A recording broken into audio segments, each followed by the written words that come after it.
every time I watch Russell T Davies giving an interview at this point, I feel like it's that scene in Empire Strikes Back where Darth Vader goes, "I have altered the deal. Pray I do not alter it further."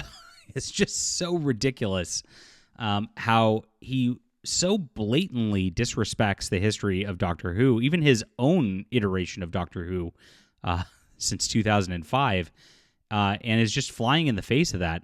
I don't know what motivates somebody like this. It seems to be like a self-flagellation, and maybe it is. Maybe it's a weird fetish. Maybe it's a humiliation fetish because he is a degenerate, just out there dude, as we know. But he's obliterated Doctor Who's legacy in one season. What little there was left. I guess it was already gone with The Timeless Child and Jodie Whittaker and all that. But hey, I mean, at least they still tried to pretend to be science fiction at that point. That's not happening with New Who, and we know that. It's on Disney Plus, and you know what that means. All right, we'll get into this article and Russell T Davies' new comments in just a moment. My name's John Delarose. Please hit the like and subscribe button. Join science fiction fans here.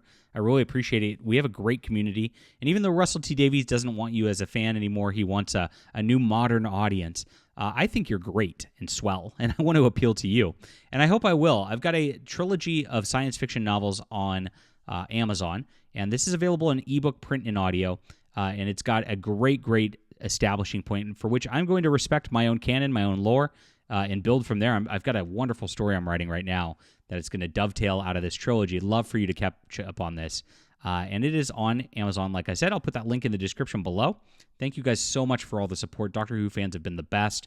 It's been unbelievable watching how many books have sold over the last couple of months. We're a few thousand. I haven't totaled all of it over the last 90 days, but my God, amazing. Thank you. All right. So, Doctor Who showrunner has spoken out about his willingness to break the show's 6 decades of canon in future episodes. I mean, they've already screwed it up with all the regenerations and, whatever regeneration number we're on now, because they flew in the face of that lore. They just didn't care. And so a lot of Who fans were like, you know what? No, the regenerations are over. This is not a real Doctor. And, honestly, with the bi-generation thing they did in the 60th anniversary special there, where Ncuti Gatwa just literally just fell out of David Tennant. It was weird, like an amoeba splitting. It flew in the face of lore even more. And the reason Russell T Davies, you got to remember, he's a wordplay guy. And if you look at a lot of what they did with everything, it's always these words mean things and there's hidden word things. The reason they did bi-generation is not because it's a regeneration of double. He literally just wanted to put in like bisexual generation into there to stick a middle finger at you, saying Doctor Who's bisexual, we're all bisexual, we're just sexual beings. Because this is entirely a show about his sexual fetishes at this point. I mean, that's obviously why they put in a black gay doctor, because that's what Russell T Davies wants. I mean, I'll be honest, it's not going to mince words. And so he's flown in the face of just so much established lore, and it is very easy to just be like, at that point, oh, well, this guy's not the real Doctor. You just split out of David Tennant, who's living his life now, just hanging out with Catherine Tate and her tranny daughter, whatever his name is, and that's the real Doctor at this point. And I guess they have an out to go back to that if they ever need to. But that's where it is, and he's willing to abandon canon all the time. I mean, the Sutekh return at the end of this last season was just painful to watch as well. Gosh, if you have not watched the Pyramids of Mars, the classic Who, it's really such a bastardization of what they did to that character, unfortunately. But his return to the world's longest sci-fi series has already seen him tearing up the TARDIS rulebook. Oh, that was the other thing. Oh God. Don't even get me started about the memory TARDIS, where they have this like kind of like time hologram TARDIS where it just shows up and they go in there and they use that to travel. It made no sense. And then in the very same episode, they have the TARDIS stretch out and like pull people in to travel through time who aren't even in the TARDIS. Like, it was like, what? It's like the power levels, the rules of the universe, and this is writing 101, everybody. As a writer, you establish rules for your universe. They don't have to be the same as our universe because this is fiction, right? For science fiction, you can make different rules and different rules of physics for where you're at and things like that, but they have to stay consistent. And if they don't stay consistent, especially with what's established before, you throw the audience out, and it's like the first sign of bad writing is when you can't stay consistent with your own rules. It's really ridiculous. And so they talk about this here. The TARDIS rulebook, Return of David Tennant's Doctor. Even that was kind of insulting that David Tennant just re-showed up for the 60th anniversary specials. It's like, what? And then that bi-generation I already mentioned. They remind us in the first paragraph just how terribly Russell T. Davies has done since his return as showrunner. He really has not cared. He really just is saying this is no longer a show that has any seriousness to it whatsoever. It's just my little gay pride parade romp, and you better like it, bigots. That is what they tell us over and over and over again. It seems he's not done playing with contradictions and conflicting situations that can arise while playing around with a time travel show.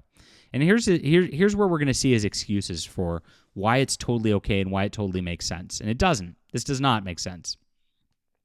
The end of Season 14 also being called Season 1, because this is what SJWs do, they always say that it's like year zero. What they're doing is the new one. It starts now. Nothing before matters. Season 1. This is the only Doctor Who that counts, right? And they do it because they want to erase the things that they can't compete with. They know they can never compete with, especially Tom Baker, but they can't even compete with David Tennant, Matt Smith, Peter Capaldi at this point, right? And so they're trying not to. They're trying to ignore it. We saw the return of Sutekh, the god of death many people were probably unaware even existed in the series. Okay. Well, however, like the 60th anniversary's appearance of Neil Patrick Harris as the Toymaker, the history of Who is very, very long. These villains have not appeared on screen for decades, having seemingly been defeated permanently in the past. Now, I don't have a problem with that because serial shows, comic books, things like that, the villains find ways to come back. And even though Doctor Doom gets banished for eternity, he finds his way out of it, and that happens. Usually you try to explain it a little bit, which Russell T. Davies, again, is a lazy writer, so he doesn't do that.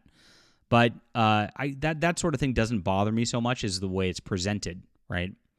However, just like the Daleks, Cybermen, and even a planet of Gallifrey have all returned from extinction on many occasions, Davies is not about to let a little thing like canon stop him from telling a good story. Now, this is ridiculous. Like, this is such gaslighting, again, by the media. If you can't follow your own rules in world building, you do not have a good story, period. So he says, it's destroyed Atlantis 3 times in history, and if someone came to me tomorrow with a great story about the destruction of Atlantis, I'd do it again. In the 60s, with Hartnell, they went to Troy and did it with a wooden horse. So that wouldn't stop me from doing Troy and a wooden horse again now. I'd do it again now. That's not a spoiler. I'm not doing it. But you'd just put in one line, oh, a glitch in time, and we're here again. Yeah, and you see how lazy he is by just going, oh, it's just a glitch in time. Now, his analysis is that canon doesn't matter because time rewrites itself, and therefore everything's wibbly-wobbly, and you don't have to have any rules because of that. That's not the case. And there has to be rules to time travel and rules to what happens. That's why the Doctor's very careful not to go back to the same place at the same time. They established this again with Eccleston and Rose, like how she shouldn't go back to the same place. It causes problems, and it could cause the entire destruction of the universe. And so they're very careful not to do that. It's part of again the rules of the universe. I see Eccleston.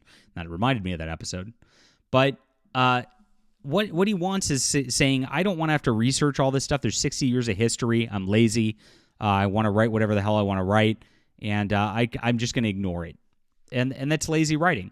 They tried this with Warhammer 40K, too, when they changed the lore earlier this year to say there were female Adeptus Custodes Space Marines when there were not before.